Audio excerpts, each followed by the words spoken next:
Assalamualaikum warahmatullahi wabarakatuh. Sahabat Rumah Odeng Misteri dimanapun berada, berjumpa kembali dengan kisah misteri. Kali ini Odeng Misteri akan menceritakan kisah yang sangat fenomenal beredar di halayak ramai masyarakat. Kisah ini terletak di salah satu pulau Jawa paling ujung daerah Kulon, dan tempat ini disinyalir sebagai pusat peradaban makhluk astral. Selain di situ juga terdapat Taman Nasional yang dilindungi oleh pemerintah Indonesia, dan tempat ini adalah tempat persinggahan para leluhur kita di zaman kerajaan. Tempat ini dipercayai salah satu tempat persinggahan dari kerajaan Tanah Sunda. Tempat ini bernama Taman Nasional Ujung Kulon. Taman Nasional Ujung Kulon, atau yang lebih dikenal dengan nama kawasan Ujung Kulon Banten, adalah sebuah taman nasional secara administratif terletak di Kecamatan Sumur dan Kecamatan Cimanggu, Kabupaten Pandeglang, Provinsi Banten. Kawasan Ujung Kulon berada di ujung barat Pulau Jawa yang menyimpan banyak ekosistem dan keindahan alam yang luar biasa. Taman Nasional Ujung Kulon dengan luas lebih dari 120 juta hektar kawasan Ujung Kulon Banten ini merupakan sebuah area cagar alam yang dilindungi oleh pemerintah melalui undang-undangnya. Sebagaimana kita ketahui, di Taman Nasional Ujung Kulon Banten terdapat beberapa spesies langka di kawasan Ujung Kulon ini. Salah satunya yaitu badak bercula satu. Namun, selain itu, ternyata kawasan hutan Ujung Kulon juga menyimpan banyak cerita misteri dan legenda yang dipercayai masyarakat. Taman Nasional Ujung Kulon merupakan taman nasional pertama yang ditetapkan di Indonesia. Saat masa kolonial Belanda, Ujung Kulon ditetapkan sebagai kawasan suaka alam pada tahun 1921. Selain sebagai wilayah konservasi, Taman Nasional Ujung Kulon saat ini menjadi kawasan wisata andalan Banten dengan sejuta destinasi wisata alam yang indah. Kawasan Ujung Kulon pertama kali diperkenalkan oleh ahli botani Jerman F. Junghun pada 1846 saat ia sedang mengumpulkan tumbuhan tropis. Sejak saat itu, kawasan nasional di ujung barat Pulau Jawa dikenal luas oleh para peneliti Eropa. Kawasan Ujung Kulon sempat hancur oleh sapuan tsunami akibat letusan Gunung Krakatau pada 1883. Namun, cara kerusakan dahsyat itu, Taman Nasional Ujung Kulon secara administratif terletak di Kecamatan Sumur dan Cimanggu, Kabupaten Pandeglang, Banten. Luas keseluruhan Taman Nasional 122.956 hektar kurang lebih. Luas ini berdasarkan SK Menteri Kehutanan tanggal 26 Februari 1992 tentang perubahan fungsi cagar alam Gunung Hanje, cagar alam Pulau Panaitan, cagar alam Pulau Pecang, dan cagar alam Ujung Kulon, dan memasukkan perairan laut di sekitar kawasan darat Ujung Kulon dan pulau-pulau itu. Taman Nasional Ujung Kulon merupakan benteng terakhir badak Jawa atau badak bercula satu. Ujung Kulon merupakan habitat satu-satunya di dunia yang paling baik bagi badak bercula satu. Selain badak bercula satu, ada satwa langka lain yang dilindungi, yaitu owa Jawa, suruli, dan anjing hutan. Pada 1921, merekomendasikan penetapan Semenanjung Ujung Kulon dan Pulau Panaitan sebagai kawasan suaka alam. Rekomendasi ini ditindaklanjuti dengan SK Pemerintah Hindia Belanda nomor 60 tanggal 16 November 1921 tentang penetapan Ujung Kulon sebagai suaka alam. Kemudian, pada tahun 1937, surat keputusan pemerintah Hindia Belanda nomor 17 tanggal 24 Juni 1937 menetapkan bahwa kawasan Suaka Alam Ujung Kulon diubah menjadi kawasan Suaka Marga Satwa. Penetapan ini juga memasukkan Pulau Pecang. Sementara pada pasca kemerdekaan Indonesia, kawasan Ujung Kulon berubah status kembali dari Suaka Marga Satwa menjadi Suaka Alam berdasarkan SK Menteri Pertanian tanggal 17 April 1958 dengan memasukkan kawasan perairan laut selebar 500 meter dari batas air laut turut terendah. Setelah beberapa kali penetapan oleh pemerintah, seperti tahun 1967 memasukkan kawasan Gunung Honje Selatan pada 1979, memasukkan Honje Utara ke dalam wilayah Cagar Alam Ujung Kulon. Kemudian pada tahun 1992, pemerintah menetapkan Ujung Kulon sebagai Taman Nasional Ujung Kulon dengan luas total 122.956 hektar, terdiri dari kawasan darat 78.619 hektar dan perairan 44.337 hektar. Pada tahun 1992, UNESCO menetapkan Taman Nasional Ujung Kulon sebagai situs warisan dunia. Sekarang situs warisan dunia ini menjadi destinasi wisata andalan di Banten. Beberapa destinasi wisata-wisata di Taman Nasional Ujung Kulon bisa ditempuh melalui jalur laut menggunakan kapal, atau bila Anda hobi berpetualang, Anda bisa menempuh jalur trekking di dalam hutan atau menyusuri pantai, yang tentu saja harus didampingi oleh pemandu baik dari petugas Taman Nasional atau penduduk lokal. Sebagai daerah yang tak berpenghuni, Ujung Kulon Banten dianggap sebagai kawasan keramat yang menjadi salah satu tempat tujuan utama para ahli supranatural untuk mencari serta memperdalam ilmu-ilmu kebatinan. Konon, pada masa lalu, Ujung Kulon menjadi salah satu tempat bertapanya para leluhur atau karuhun yang ada di tanah Sunda. Ujung Kulon juga dipercayai sebagai tempat berkumpulnya Raja Jin yang menguasai wilayah tersebut. Dan mitos yang diyakini bukan hanya oleh masyarakat di kawasan sekitar Ujung Kulon saja, namun juga diyakini oleh para pengunjung serta para penziarah dari luar Banten yang berkelana mengunjungi beberapa tempat keramat yang ada di Ujung Kulon. Berikut beberapa misteri dan mitos yang ada di kawasan hutan Ujung Kulon Banten. Menurut warga sekitar, konon katanya, apabila seseorang masuk dalam hutan itu, maka jarang sekali bisa keluar dengan selamat, menghilang begitu saja. Belum juga bahwasannya kabar yang beredar bahwasannya di hutan Ujung Kulon itu ada yang menyatakan adanya pesantren jin atau pesantren goib yang diperuntukkan untuk jin-jin muslim yang belajar agama Islam. Beberapa ahli spiritual yang mengaku mengislamkan jin kafir, mereka selalu membawanya ke sana untuk dididik ilmu agama Islamnya. Salah satunya jin yang baru memeluk Islam berasal dari Lampung, dan yang lebih tua lagi jin dari Alas Purwo. Dan apalagi konon katanya adanya Sang Hyang Sirah yang menempati Ujung Kulon ini, yang masih ada hubungannya oleh penguasa Tanah Jawa. Banyak sekali kisah Tanah Jawa yang masih berkaitan dengan hutan Ujung Kulon, terutama makhluk-makhluk gaib yang tua-tuanya. Dan kami akan coba menceritakan kisah yang tak sengaja pernah masuk menembus pesantren jin yang ada di Ujung Kulon. Lalu ada beberapa fakta yang dipercayai oleh masyarakat Ujung Kulon, bahwasannya misteri Abah Gede atau Bapak Besar merupakan sebutan lain dari sang raja hutan yang pernah eksis di kawasan hutan Ujung Kulon, yakni harimau Jawa.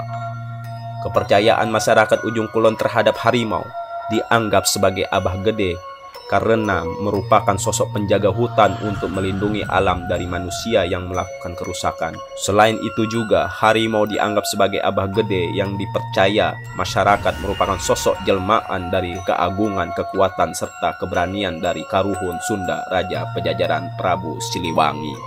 Di kawasan Ujung Kulon, Banten, pernah ditemukan penampakan seekor harimau Jawa yang dianggap sudah punah, dan munculnya harimau tersebut tentu saja mengagetkan dunia. Kemunculan sosok harimau diyakini oleh masyarakat Ujung Kulon jelmaan dari Abah Gede, yakni sosok penyeimbang alam yang selama ini menjaga hutan Ujung Kulon.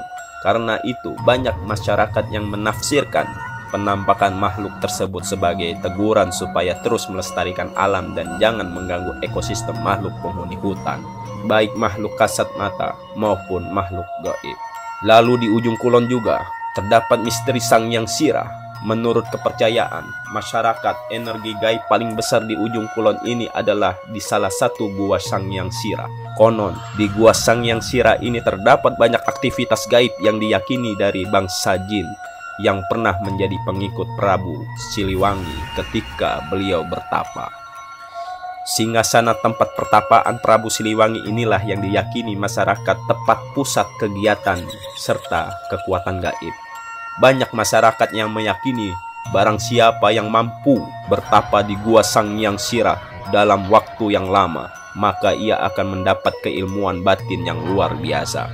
Namun, tentu saja tidak mudah untuk menjalani ritual tersebut, karena godaan serta rintangan berat akan selalu datang menghampiri para pertapa.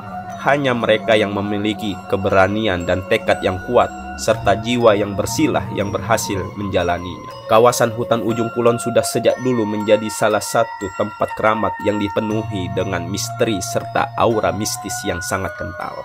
Maka tak heran banyak dari para pelaku spiritual yang ingin mengunjungi gua Sang Hyang Sirah ujung kulon Banten.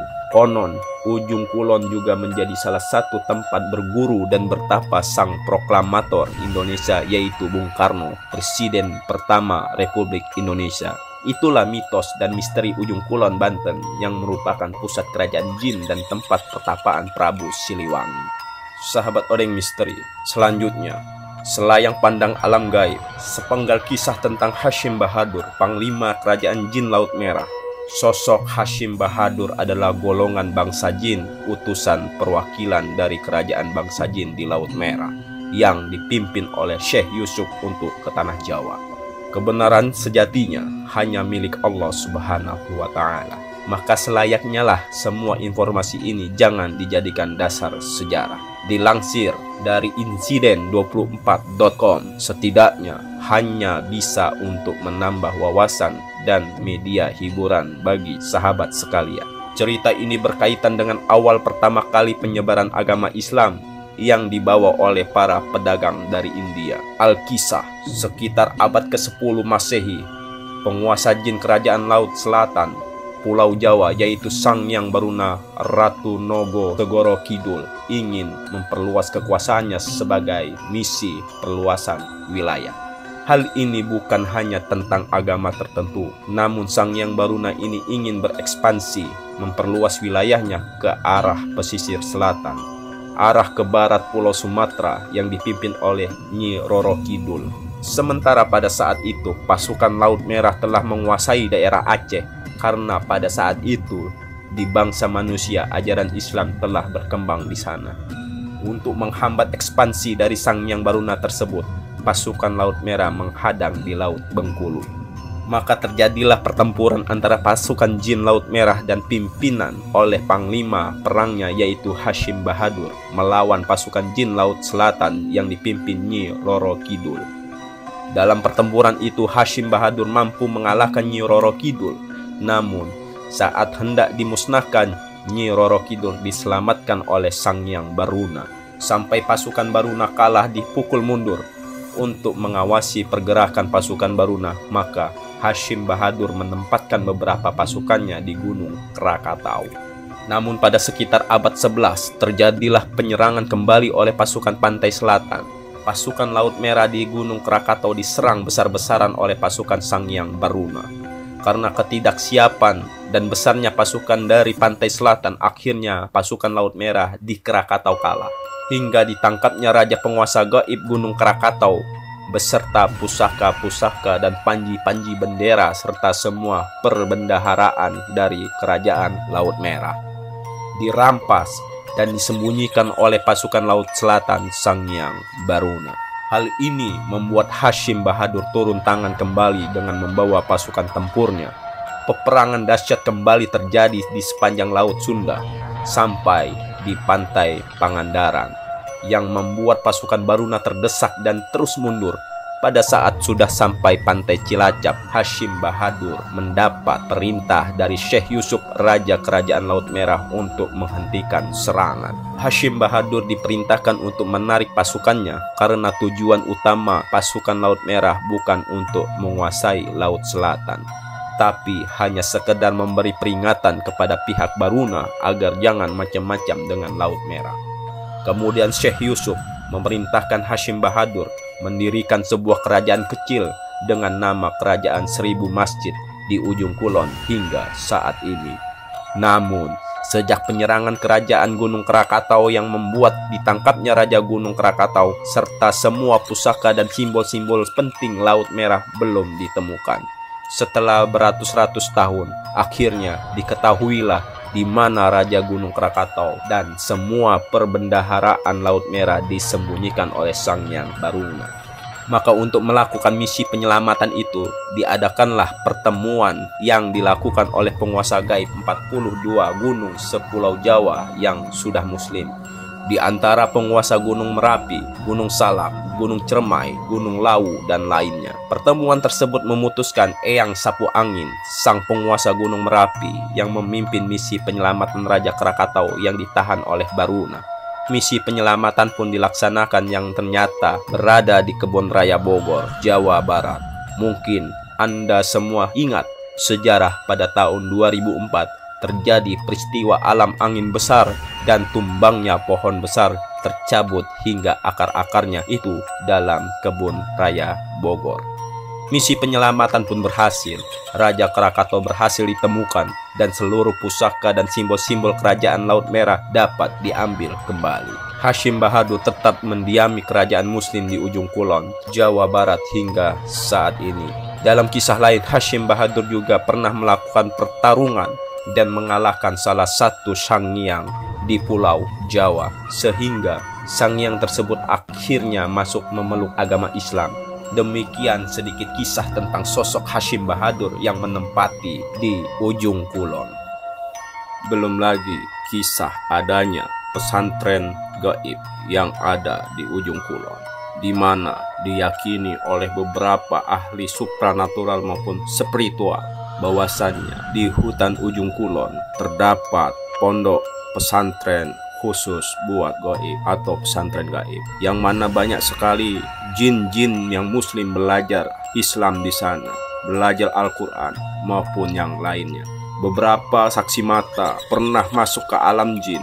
Mereka menyaksikan betapa luasnya pesantren gaib ini, dan banyak sekali seolah-olah seperti di dunia nyata, dengan santri-santrinya yang sedang belajar, dengan kiainya, ulamanya, dan ustadznya menjadi satu di dalam pesantren itu. Belum lagi dengan adanya Hashim Bahadur sebagai pemimpin di tempat itu. Banyak sekali makhluk-makhluk yang belajar, dan banyak sekali juga makhluk-makhluk kafir yang masuk Islam langsung dimasukkan untuk belajar agama Islam di pesantren gaib ujung kulon. Sahabat Odeng dimanapun berada, jelas bahwasannya ujung kulon adalah suatu tempat yang sangat dikeramatkan oleh warga sekitar. Cerita ini bukan hanya saat sekarang saja, tapi sudah terkenal dari zaman dahulu kala, di mana zaman para penjajahan pun sudah meyakini bahwasannya hutan ujung kulon adalah tempat yang bersejarah. Belum lagi dengan keyakinan mereka bahwasannya di sana tempat pertapaan raja-raja di zaman dahulu. Lalu juga beberapa orang menyatakan bahwasannya di sana adalah tempat perkumpulan dan peradaban jin-jin muslim.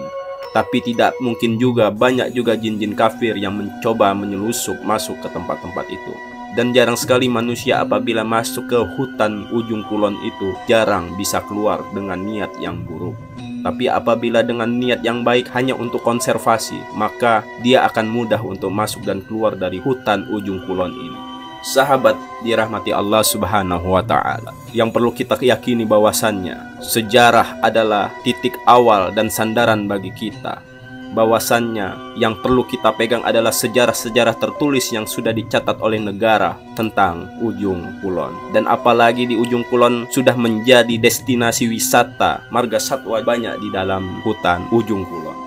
Sahabat Odeng Misteri, jangan pernah kita sandarkan dengan apa yang kita tidak tahu, apalagi dengan kegaiban. Sandarkan keyakinan kita hanya kepada Allah Subhanahu wa Ta'ala, bahwasannya sandaran kita hanya Allah menjadi satu kebaikan dan keselamatan kita di dunia akhirat. Yang pastinya kesaksian dan informasi dari alam jin tidak boleh menjadi satu sandaran dan diyakini 100%. Sesungguhnya bangsa jin hanya menipu daya manusia untuk menyesatkan akidah kita. Berjumpa kembali nanti di Odeng Misteri dengan kisah-kisah yang lebih fenomenal dan bersejarah, karena kisah misteri yang disampaikan oleh Odeng Misteri menyangkut sejarah, mitos, dan misteri. Sekali lagi, sandarkan diri kita kepada Allah Subhanahu wa Ta'ala. Jangan sandarkan kita dengan hal-hal yang tidak nampak di mata kita. Assalamualaikum warahmatullahi wabarakatuh.